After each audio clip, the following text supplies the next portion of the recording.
Let's get some Celebrity Sleaze with Leslie Fram. You've heard about Being Eddie, right? Oh, yeah, the new doc. The new documentary on Eddie Murphy.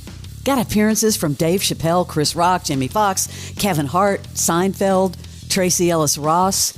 Yet it follows his rise from a teenage stand-up performer to a movie star and cultural icon. I started so young. Eddie was right out of high school, but he was just fearless.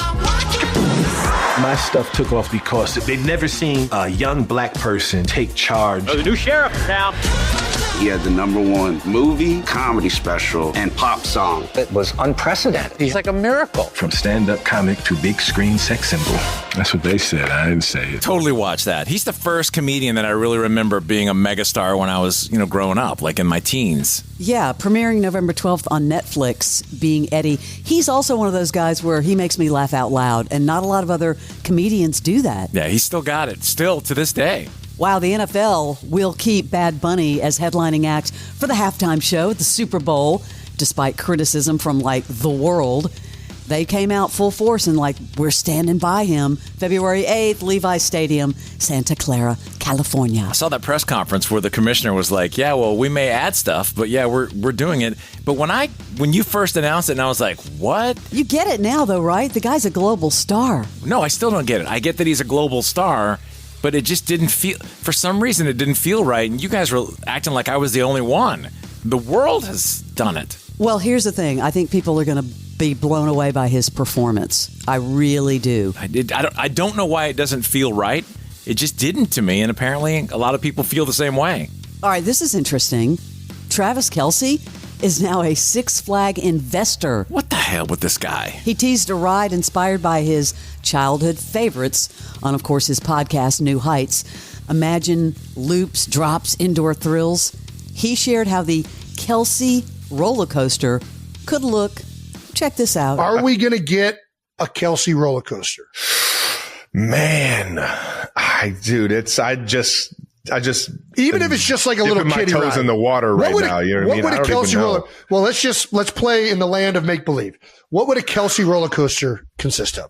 Big drop? It's got to have a few drops in there, one or two. I don't know about a Millennium Force drop, but definitely loops. Okay. I think it's got to be, Is it shoulder harness or seated bar?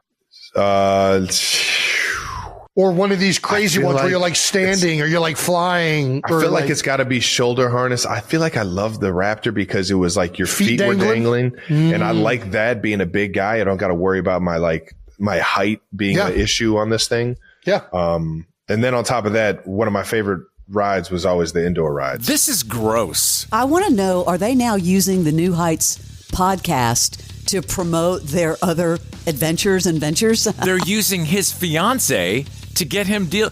He would never in a million years have a roller coaster Six Flags deal if his fiancée wasn't Taylor Swift. Well, I do have to take issue with what you just said because he and his brother have that beer that's worth bazillions. Fram, who goes to an amusement park generally? I'm just saying. That's just gross. I mean, Six Flags? Really? It's his childhood. For him? I don't know. What qualifies him to be a roller coaster designer? I have no idea. This is so weird. I have no idea. Okay, we've been talking a lot about Britney Spears this week, having more meltdowns. Kevin Federline having the tell-all book. But did you hear this? His book, You Thought You Knew, struggling in sales. You know where it debuted? Number 1,126 on Amazon's bestseller list. The world just answered the question. Does anyone want to hear from... He had all that promotion, though. It was everywhere. It was. Now it's not. Barnes, I know you love it when we go to the courtroom. Here's a new story for you. Alec Baldwin's lawsuit against NM, of course, New Mexico prosecutors, moving to federal court. This is that whole lawsuit against the DA and special prosecutors claiming he was falsely made a scapegoat due to the media scrutiny in the death of Helena Hutchins. I didn't know he was coming back to sue them again. I thought that whole thing had rested. Now we're back at it. Yeah, the charges dropped, and then, of course, this part hasn't been disclosed, but it's moved to federal court. Did you hear about the prison knife incident in the Brooklyn prison with Diddy? Someone come and try and cut Diddy? Yeah, he was threatened in his sleep when an inmate held a knife to his throat. How did he get into his cell? A friend revealed the details. His lawyer mentioned that the attack was thwarted by a guard. Whoa. And of course, this story's still out there despite the White House's denial. TMZ standing by their story about a pardon for him. Really, where's that going? Come on. Man, he's got pardons coming at him, knives coming at him. I'm sure a lot of other things coming at him. He's got a ways to go. And I saw this. One more legal drama for you.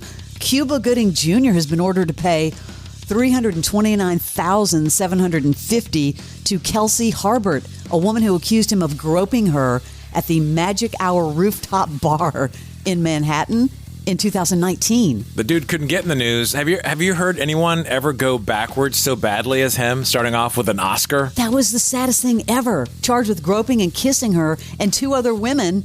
By the way, he pleaded guilty as well. Yeah, he has had a backwards career for sure. Remember when we talked about Bunny on her podcast talking about Jelly Roll cheating on her back in the early days of their relationship? Yeah. He's finally speaking up about it. I don't talk about this publicly at all. But one of the worst moments of my adulthood was when I had an affair on my wife. Because it was the first time that I was like, I really can't get this right at all. Like, I know I'm in love with this woman. You know what I mean? Like, it was just such a, like, it just really, really, really blew me back. And I did a lot of work to repair that relationship. You know what I mean? Like, the repair has been special, man. We're stronger than we could have ever been. You think he did Ozempic or something to lose all that weight? Because how did he lose over 200 pounds? He's got somebody on the road with him. Like, just, what, on a treadmill? Yeah, he's talked about, he's eating better, his whole routine, and he doesn't even look the same. It just seems like it's really hard to lose that much weight. Maybe, I don't know. I mean, it just seems like that's a lot. It's a big number in like a year and a half. Good for him. Yep. Let's see if he gets on the cover of, he wants to do that. Wants to get on the cover of a magazine next year. Everyone knows the legend of D.B. Cooper. But what if I told you there's an even better story out there? One with multiple aircraft hijackings, prison escapes, and so many twists and turns. I'm talking about the hit podcast, American Skyjacker, which is now an action-packed documentary coming to theaters and streaming this fall. Find out more at www.americanskyjacker.com and listen to the bonus episode of the podcast on October 7th. American Skyjacker. Follow and listen on your favorite platform. Okay, what do you think about this? This was just announced. Netflix says that the Stranger Things series finale officially coming to theaters. What? Yeah. So Thanksgiving and Christmas time and theaters? Yeah, in theaters. It says the screenings of the season 5 closer will take place in over 350 theaters on December 31st at 5 p.m., timed to the finale's global premiere on Netflix, and then it's going to run through January 1st. Oh, so they're doing the Thanksgiving thing, and then they're taking a break, and then the Christmas break thing, which I thought was brilliant, and then they're going to go to a theater New Year's Eve to wrap the whole thing up? Stunting.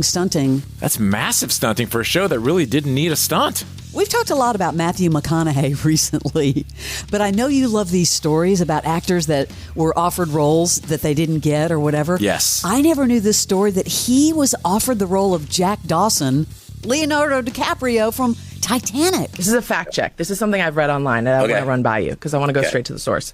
I read that you turned down the role of Jack in Titanic because you opted not to change your Southern accent. Rumor or true? That's rumor. There was never any discussion about an accent or anything. I just didn't get the job. I did think I had the job. I had a great read with Kate Winslet and the producers.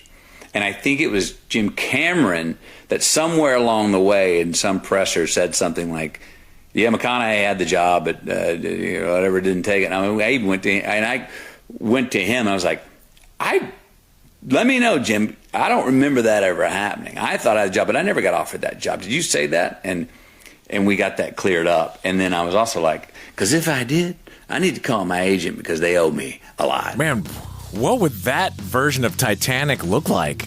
I mean, I know he was very different at that age, and we wouldn't know all that we know now. Leo's so entrenched in my brain. Well, yeah, of course now, but I also love when artists and actors talk about their greatest work. And I think Jason Bateman just went down a rabbit hole. We're going to pit some of your projects against each other, and we're going to anoint the greatest project of your career. You ready? We're going to whittle it down. We're going to whittle it down. It's like round robin style. Okay. We're pitting Arrested Development versus Juno first. What do you pick?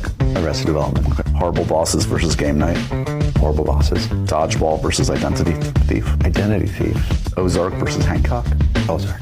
Okay, now we've got Arrested versus Horrible Bosses. Arrested. Identity Thief versus Ozark. Ozark.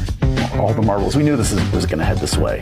Ozark versus Arrested. The one true champion in the career of Jason Bateman, according to Jason Bateman, is. I guess I'd have to say Arrested, because without Arrested, there would be no Ozark. So, but I'm super proud of what I did with Ozark, just because I asked for it. I asked for the responsibility. And you rose to the challenge. For the rope. And so that could have been a wipeout. I was kind of hoping it was going to go to Black Rabbit versus Ozark. He's had so many hits, it's unbelievable. I wanted to hear what he thought about those two, because either you love or hate that one, Black Rabbit. I've not seen it yet, but most of the people I've asked loved it, and a few didn't. I need to try it. Well, because he plays a bad guy, but he plays a great bad guy. Hey, Apple TV's newest original, it's called Pluribus.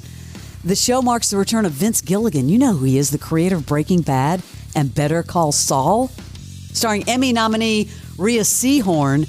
Okay, she plays Carol Sturka, a novelist and the only person immune to an epidemic that makes the rest of humanity blissfully content. As the most miserable person on Earth, she faces the impossible task of saving the world from joy itself. Can I ask a question? Certainly. What would you like to know? How do I reverse all this?